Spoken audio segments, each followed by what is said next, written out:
Hello, welcome to a guitar player's review of the latest Ideas Fender Stratocaster set. It comes with an amp.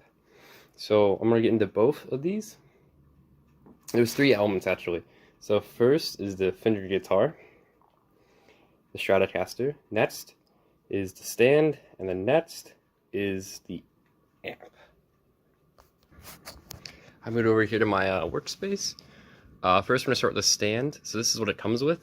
So the guitar rests easily here on it. I will say this is a very crappy stand. One, there's just two lanes. There's nothing to connect on the arms, and I'll show you what I'm talking about. But two, this guitar is also very top heavy. So if you nudge it over, it rocks. But if you keep going, there's nothing to hold it up.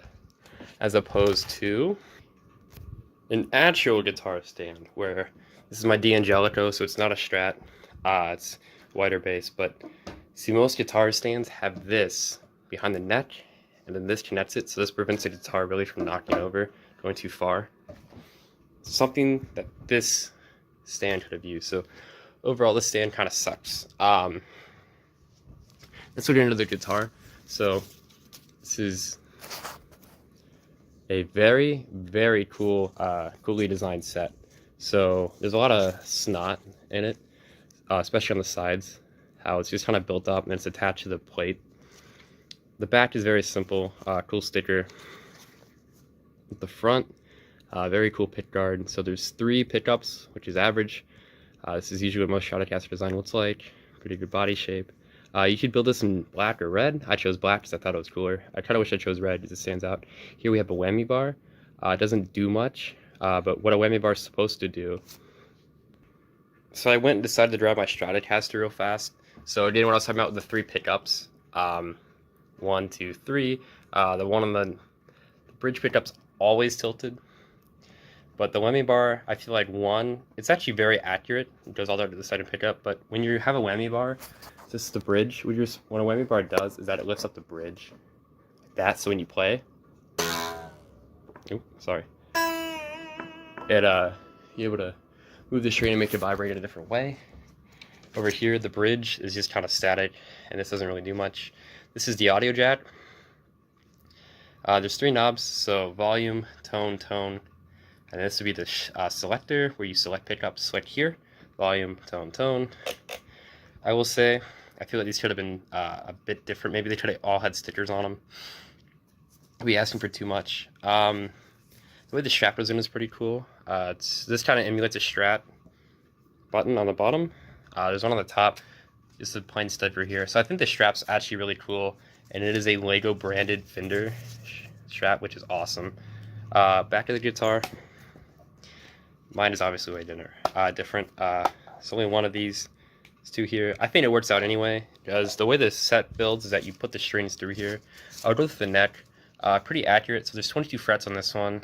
I suppose this one, which has 1 fret shorter. It's pretty cool though. Here there's actually really cool special printed tile pieces. So 3, 5, 7, 9, 12, 15, 17, 19, 21. Pretty cool. You go up to the board. You go up off the fingerboard. The headstock's pretty plain. This is a really cool Fender tile piece. Headstock build is actually very, very cool. So it's kind of hard to see it, but there's a clip there. So you built this part separately, and then you clip this on, so it's at an angle, which definitely matches it. My Fender headstock's very, very different. This has a Mona Lisa sticker, but it's very similar. It also has these 2 to help maintain string tension, which just doesn't have, but that's okay. Tuners, but on the back though, it's just kind of flat. It's very plain back here. So on a real guitar, so usually you'll have different neck curves in it. Mine is a C curve, and this is kind of on a different height. This isn't. This is just flat all throughout. I think it's a cool design, but it definitely could have worked differently. So next up, in comparison, is the amp, which I think is actually the best part about the set. So I initially thought it was, when I got it, sorry, it's falling apart, but it is a good set. When I initially got it, I thought it was an SB10 model amplifier, which is what's in the background here. Which is, yes, not a Fender amplifier, but Squier is owned by Fender.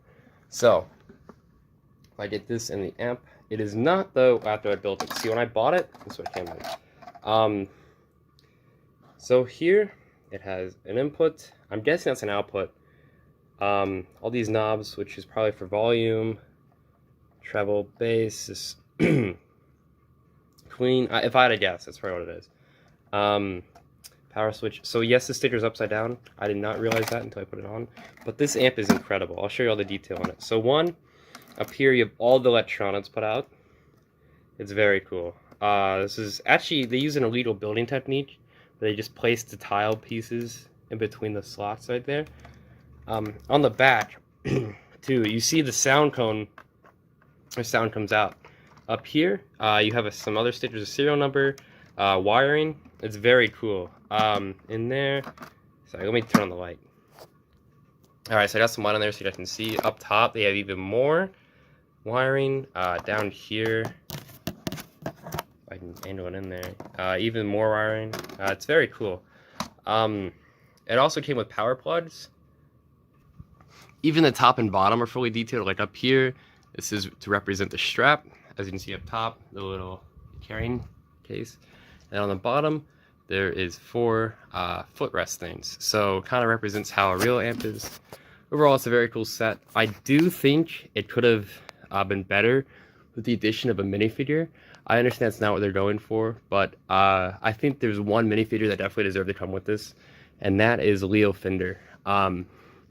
So if those of you guys who don't know, Leo Fender is actually the person who designed and invented the Fender guitar.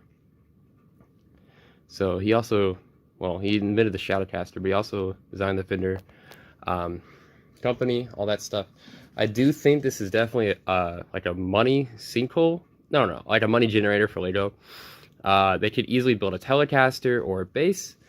Precision basses would be very cool. Or maybe they can even move into a market of making Gibson products like SGs or Les Pauls. Sorry, I don't want this to turn into me showing off my instrument collection, as I have quite a bit. There's even one up there, as you can see. But this is definitely an awesome set. I would recommend buying it fully.